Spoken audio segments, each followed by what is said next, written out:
In the village of Okota, nestled between lush forests and the flowing Oji River, lived Ozoemena, a man of humble beginnings. Unlike his wealthier counterparts, Ozoemena's life had always been a struggle. He woke up every morning before dawn to tend to his meager crops, yet despite his hard work, he barely harvested enough to feed his family. His wife, Ifunanya, was equally hardworking, selling handwoven baskets in the village market to make ends meet, while their two children, Nkem and Chidi, wore clothes patched so many times that the original fabric was no longer recognizable.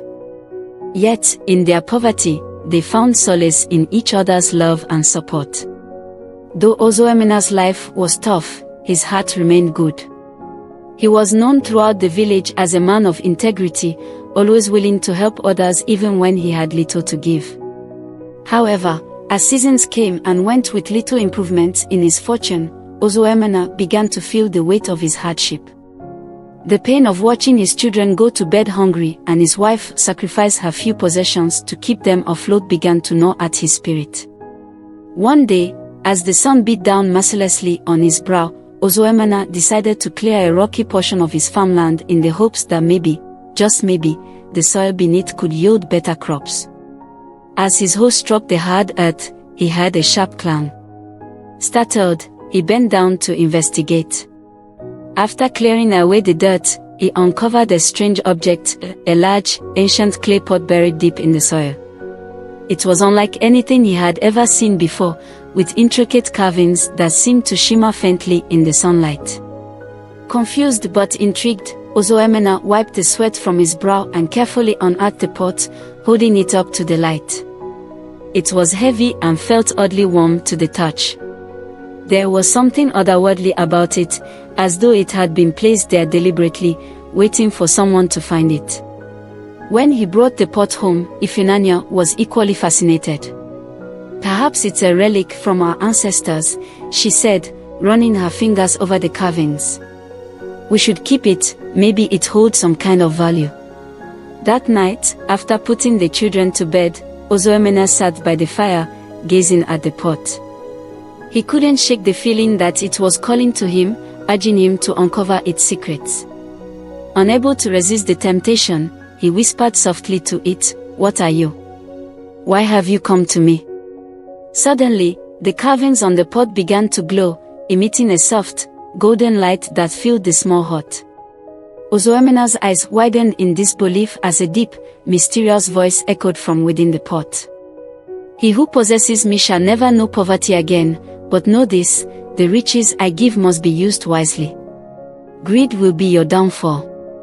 Take only what you need, and you shall live in abundance." Ozoemena trembled in awe. The pot spoke again. "Once a day, you may ask for whatever your heart desires. But heed my warning, ask for too much, and all shall be lost." The light faded, and the pot returned to its normal, unassuming state. Ozoemena sat there, stunned. Could it be true? Was this pot really magical? He decided to test its powers the next morning, asking for something simple. At dawn, Ozoemena stood before the pot, his heart pounding in anticipation.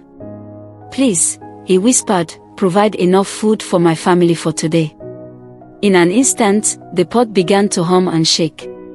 Slowly, it filled with roasted yams, succulent fish, ripe bananas, and freshly cooked beans. Ozoemena gasped. It was real. He ran to wake Ifunanya, who was equally amazed at the sight before her. They embraced, their hearts filled with gratitude. For the first time in many months, the family sat down to a feast. As they ate, Ozoemena couldn't help but smile, knowing that their days of hunger were over. Over the next few weeks, Ozoemena used the pot's powers wisely. Each morning, he would ask for just enough to meet their daily needs, food for his family, new clothes for his children, and the materials Ifunanya needed to make her baskets. The more he used the pot, the more he realized that its magic was not just about giving wealth but also about teaching him contentment. His small home, once filled with the sounds of hunger and despair, now echoed with laughter and joy.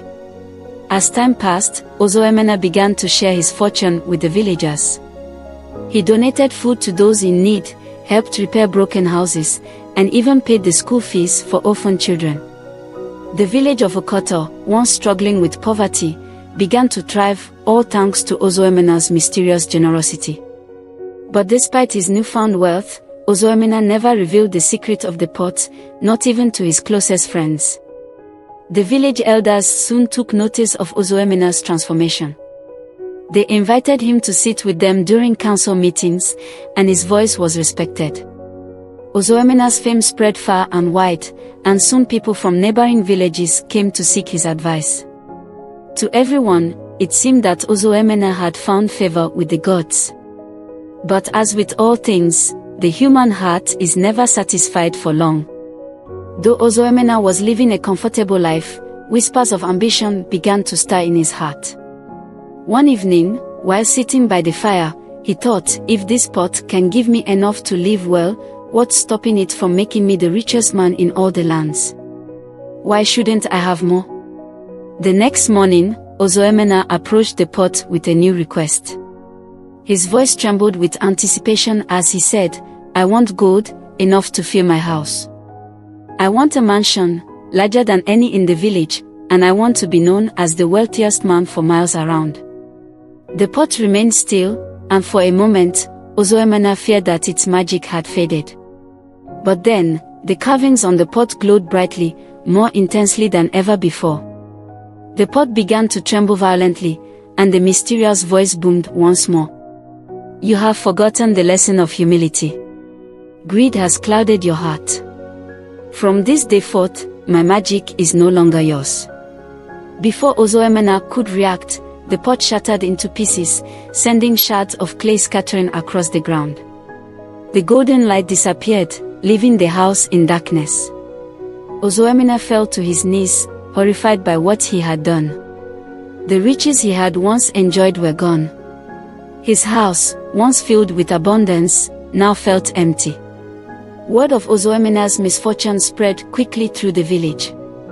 Though his neighbors sympathized with him, they could not understand how someone who had once been so blessed could lose everything so suddenly. Ozoemena, once respected and admired, was now pitied. But Ozoemena, humbled by his downfall, did not wallow in despair. He realized that the true wealth he had gained was not the gold or the food but the love and support of his family and community. His wife Ifunanya, who had stood by him through their hardest times, embraced him, reminding him that they had survived wars before. Ozoemena returned to his fields, working once more with his hands, but this time with a new sense of peace. He no longer sought riches or fame but contentment in the simple joys of life. The villagers, too, continued to support him, remembering the kindness he had shown them in his days of fortune. As years passed, Ozoemena grew older and wiser. He never regained the material wealth the pot had once provided, but he found something far more valuable: gratitude for the simple things. He shared the story of the magical pot with his children and grandchildren, teaching them that greed can destroy even the greatest fortune, and that the true riches of life lie in love, humility, and kindness.